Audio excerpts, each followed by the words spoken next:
First Seed, Book 3 of 2920, The Last Year of the First Era, by Karlavak Townway.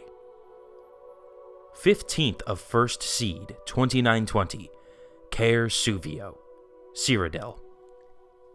From their vantage point high in the hills, the Emperor Remen III could still see the spires of the imperial city, but he knew he was far away from hearth and home. Lord Glavius had a luxurious villa, but it was not close to being large enough to house the entire army within its walls. Tents lined the hillsides, and the soldiers were flocking to enjoy his lordship's famous hot springs. Little wonder. Winter chills still hung in the air. "Prince Juliek, your son, is not feeling well." When potentate Versidue Shai spoke, the Emperor jumped. How that Akavir could slither across the grass without making a sound was a mystery to him. "Poisoned, I'd wager," grumbled Remen. "See to it he gets a healer. I told him to hire a taster like I have, but the boy's headstrong. There are spies all around us, I know it." "I believe you're right, Your Imperial Majesty," said Versidue Shai. "These are treacherous times, and we must take precautions to see that Morrowind does not win this war, either on the field or by more insidious means. That is why I would suggest that you not lead the vanguard into battle. I know you'd want to, as your illustrious ancestors Remen I, Brazilistor, and Remen II did, but I fear it would be foolhardy. I hope you do not mind me speaking frankly like this." "No," nodded Remen. "I think you're right. Who would lead the vanguard then?" "I would say Prince Juliek if he were feeling better," replied the Akavir. "Failing that, Storig of Harun with Queen Nagia of Riverhold at left flank, and War Chief Ulakth of Lilmoth at right flank." A Khajiit at left flank and an Argonian at right," frowned the Emperor. "I never do trust beast folk." The potentate took no offense. He knew that beast folk referred to the natives of Tamriel, not the Saesi of Akavir like himself. "I quite agree, Your Imperial Majesty, but you must agree that they hate the Dunmer. Ulakth has a particular grudge after all the slave raids on his lands by the Duke of Mournhold." The Emperor conceded it was so, and the potentate retired. It was surprising, thought Remen, but for the first time the potentate seemed trustworthy. He was a good man to have on one's side. 18th of First Seed, 2920, Odd Erfud, Morrowind. "How far is the Imperial army?" asked Vivek. 2 days' march," replied his lieutenant. "If we march all night tonight, we can get higher ground at the Priai tomorrow morning. Our intelligence tells us the Emperor will be commanding the rear. Storg of Harun has the vanguard, Naghea of Riverhold at left flank, and Ulakth of Lilmoth at right flank." "Ulakth," whispered Vivek, an idea forming. "Is this intelligence reliable? Who brought it to us?" "A Breton spy in the Imperial army," said the lieutenant, and gestured towards a young, sandy-haired man who stepped forward and bowed to Vivek. "What is your name, and why is a Breton working for us against the Cyrodiils?" asked Vivek, smiling. "My name is Kassir Whitley of Dwinin," said the man, "and I am working for you because not everyone can say he spied for a god. And I understood it would be, well, profitable?" Vivek laughed. "It will be, if your information is accurate." 19th of First Seed, 2920, Bodrum Morrowind. The quiet hamlet of Bodrum looked down on the meandering river, the Priai. It was an idyllic sight, lightly wooded where the water took the bend around a steep bluff to the east, with a gorgeous wildflower meadow to the west. The strange flora of Morrowind met the strange flora of Cyrodiil on the border and commingled gloriously.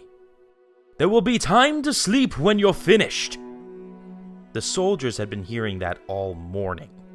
It was not enough that they had been marching all night. Now they were chopping down trees on the bluff and damming the river so its water spilled over. Most of them had reached the point where they were too tired to complain about being tired. "Let me be certain I understand, my lord," said Vivek's lieutenant. "We take the bluffs so we can fire arrows and spells down on them from above. That's why we need all the trees cleared out. Damming the river floods the plain below, so they'll be trudging through mud, which should hamper their movement." "That's exactly half of it," said Vivek approvingly. He grabbed a nearby soldier who was hauling off the trees. "Wait! I need you to break off the straightest, strongest branches of the trees and whittle them into spears. If you recruit 100 or so others, it won't take you more than a few hours to make what we need." The soldier wearily did as he was bade. The men and women got to work, fashioning spears from the trees. "If you don't mind me asking," said the lieutenant, "the soldiers don't need any more weapons. They're too tired to hold the ones they've got." "These spears aren't for holding," said Vivek and whispered. "If we tired them out today, they'll get a good night's sleep tonight," before he got to work supervising their work. It was essential that they be sharp, of course, but equally important that they be well balanced and tapered proportionally. The perfect point for stability was a pyramid, not the conical point of some lances and spears. He had the men hurl the spears they had completed to test their strength, sharpness, and balance, forcing them to begin a new one if they broke. Gradually, out of sheer exhaustion from doing it wrong, the men learned how to create the perfect wooden spears. Once they were through, he showed them how they were to be arranged and where. That night, there was no drunken pre-battle carousing, and no nervous neophytes stayed up worrying about the battle to come. As soon as the sun sank beneath the wooded hills, the camp was at rest, but for the sentries. 20th of First Seed, 2920, Bodrum Morrowind. Muirmore was exhausted. For the last 6 days he had gambled and whored all night and then marched all day. He was looking forward to the battle, but even more than that, he was looking forward to some rest afterwards. He was in the Emperor's command at the rear flank, which was good because it seemed unlikely that he would be killed. On the other hand, it meant traveling over the mud and waste the army ahead left in their wake. As they began the trek through the wildflower field, Muirmore and all the soldiers around him sank ankle-deep in cold mud. It was an effort to even keep moving. Far, far up ahead, he could see the vanguard of the army led by Lord Storig emerging from the meadow at the base of a bluff. That was when it all happened. An army of Dunmer appeared above the bluff like rising Daedra, pouring fire and floods of arrows down on the vanguard.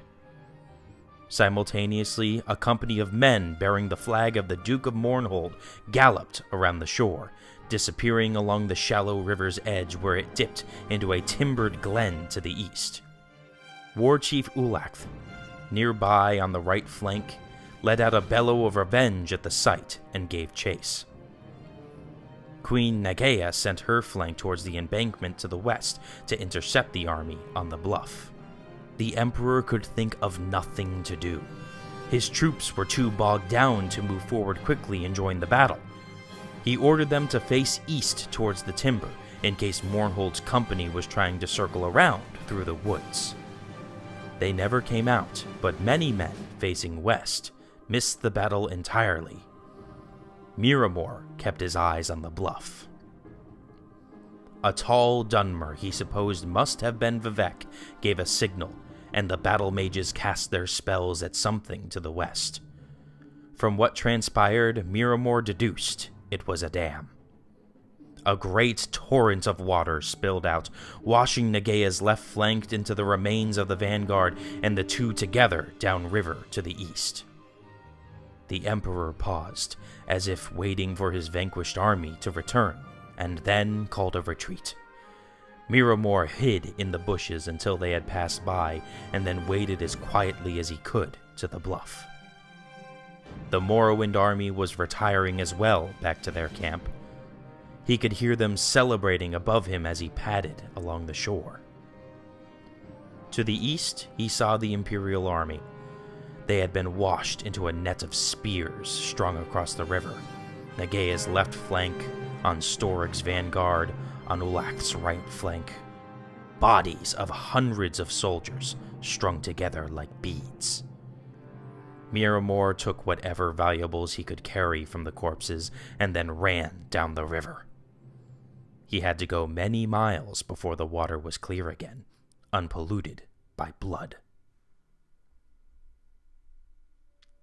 29th of 1st Seed, 2920. Hagath, Hammerfell. "You have a letter from the Imperial City," said the chief priestess, handing the parchment to Corda. All the young priestesses smiled and made faces of astonishment, but the truth was that Corda's sister Rajah wrote very often, at least once a month. Corda took the letter to the garden to read it, her favorite place, an oasis in the monochromatic sand-colored word of the conservatorium. The letter itself was nothing unusual, filled with court gossip, the latest fashions which were tending to wine-dark velvets, and reports of the Emperor's ever-growing paranoia. "You are so lucky to be away from all of this," wrote Rajah. "The Emperor is convinced that his latest battlefield fiasco is all a result of spies in the palace. He has even taken to questioning me.